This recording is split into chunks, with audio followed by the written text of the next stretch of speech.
Harkaafuni kabajamtoota jaalatamtoota kiyyaa yaa warra immoo viidiyoo tokko qabadhee dhufee jira. Kinoo kana fakkaata innis akkuma argaa jirtanii baay'ee kan namatti toludha. Baay'ee kana yeroo qarshii xiqqoodhaan bitamarree yaa kanatti fayyadamaa isiniin jedha. Akkuma argaa jirtan kinoo kanadha.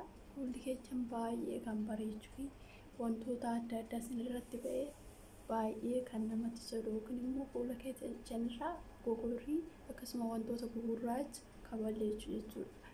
Innaa maaskii kana fayyadamaa isiniin jedha. Baay'ee namatti tola. Turtii gaarii hanga dhumaatti viidiyoo kiyya hordofaa ilaalaa. Baay'ee kan namatti toludha jechuudha. Yeroo xiqqoo keessatti fuula keessan qulqulleessaa hin bareechaa isiniin jedha. Turtiin keessan nama waliin ta'u.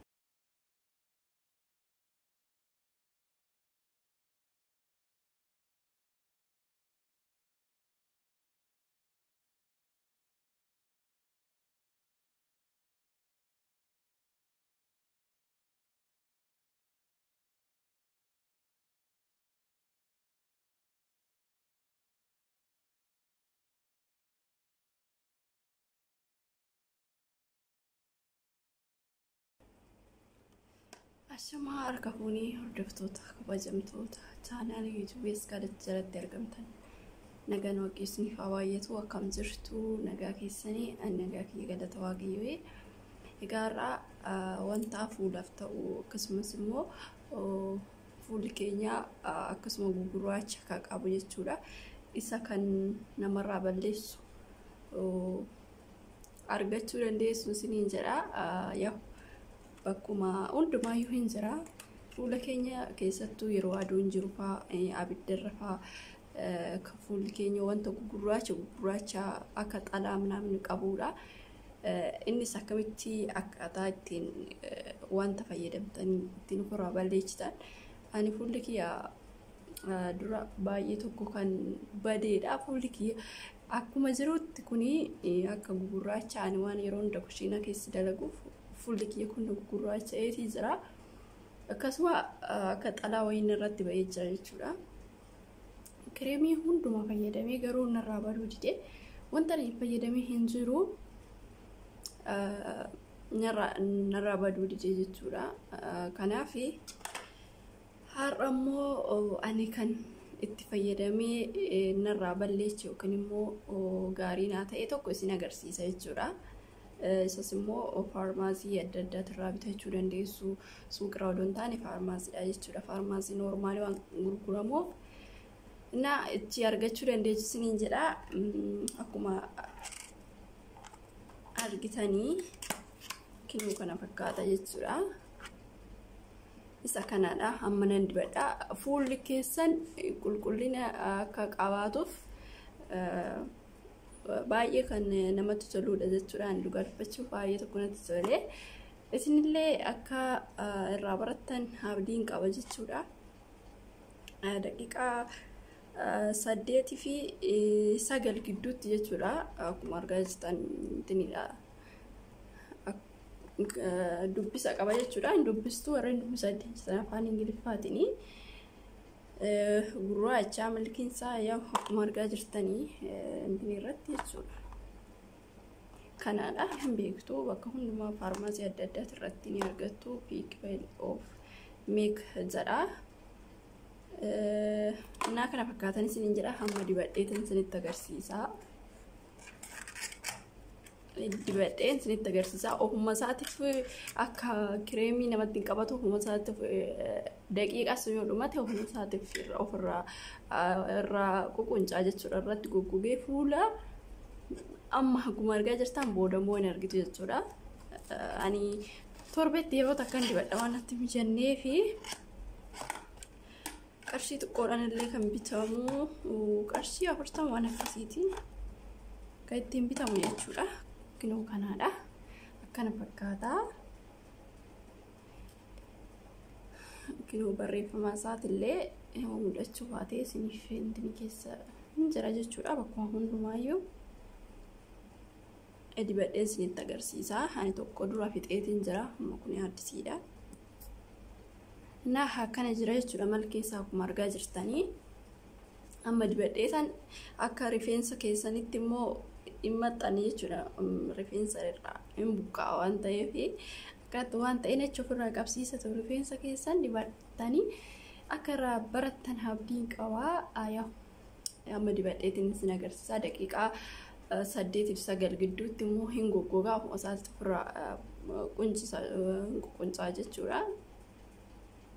An harkumaan dibadha hin ba'a waan ta'eef harkarraa baay'ee tokko hin qorraa.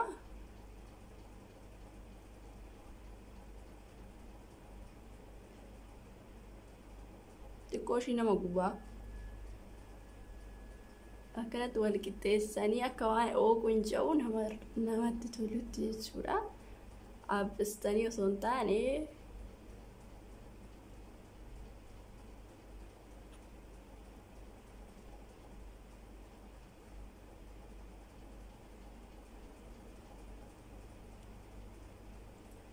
margita birraa dhiqeetiin jira. Daqiiqaa sanii kinuu akkana jira ulkiyya kan duraatirraa amma wayya jechuudha. Akkuma argaa jirtanii amma ta'ee wayyaadha jechuudha. Akkuma argaa jirtanii isinillee bitaa itti fayyadamaa isiniin jedha. Enggidii kana fakkaata waan xiqqoo jechuudha, waan salphaadha. Fuula keenya birrii aduun yeroo jirutti kan baay'ee barbaachisuudha. Wanta adda adda namarraa ittisaa fuula fakkeenyaaf yeroo biyyatti faagaltanii qilleensirree fuula keessan qilleensirree jijjiiramuu danda'a. Qilleensi asii biyya biraatii fi kaa biyya keenya adda. Kanaafiyyuu ani yoo kanatti fayyadamtanii fuula keessan siin badu isiniin jedha. Dhiiraaf illee dubartiidhaaf illee ni ta'a jechuudha kireemichi isaa. Kana fakkaataa itti fayyadamaa isiniin jedha. Waan dhaggeeffattanii waan waliin turtanii guddaa galatoomaadha. Kunoo kana fakkaata jechuudha. Akkuma argaa jirtanii waan nama dhibuu miti ofumaaf akkanatti ofirraa quncisu jechuudha. Ofumaaf bada bishaan irree otuu baattan rakkoo hin qabu. Isaan booda fuulli keessan akka rifeensa keessan hin bareeddu waan waliin turtanii guddaa galatoomaadha. Kireemicha immoo isin agarsiisee kireemichi miti kan meekidha jechuudha. Maaskii akka maaskii jechuudha jira kan gosa biraatirree isarra immoo kun fooyya'aadha jechuudha. Akkuma argaa jirtanii baay'ee namatti tola. Akkuma intin irratti jiru kan fuulli keessanillee akkasumatti bareechaa isiniin jedha. Isinillee bitaatutti fayyadamaadha. Isaan waliin ga'anii gurraacha kana kinoo black pair of make mask kan jedhu kan yeroo hunda bakka hundattuu hin jira, bakka hundattuu argachuu dandeessu. Kana fakkaata isiniin jedha. Waan waliin turtaniif galatoomaa isiniin jedha. Viidiyoo biraatti nan gabaatti deemnu turtii gaarii.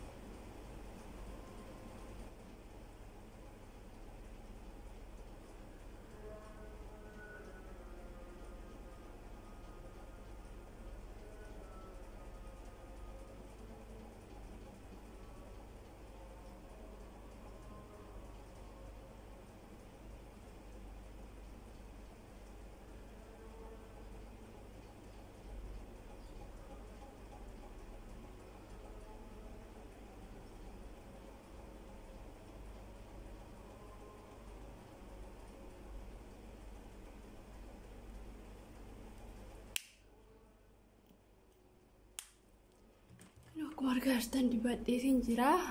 Nama guba xiqqoo amma ta'e baay'ee nama guba xiqqoo waan fuulli keenya gisee aduu intini jedhu jechuudha. Kana fakkaata. Bakka aduu bakka oo ta'an immoo dafeetu namarraan goggogu jechuudha. Yoo goge immoo ofuma isaatiif akkanatti ofirraa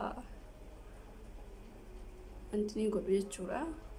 Kanaaf kana fakkaatan isiniin jedha. Sirree bitaatutti fayyadamaan isiniin jedha. Jinnii na fakkeessee jira.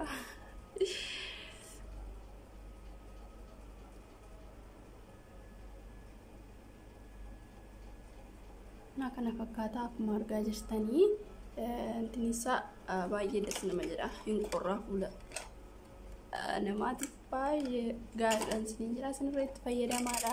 Arnoon turtaniif galatoomaa isiniin jira hanga dhumaatti waliin turaadha. Isin agarsiisa jechuudha akkaataa irraan ofirraa goggogee yoo goggogeetti immoo ofuma isaatiif irraa quncaa jechuudha.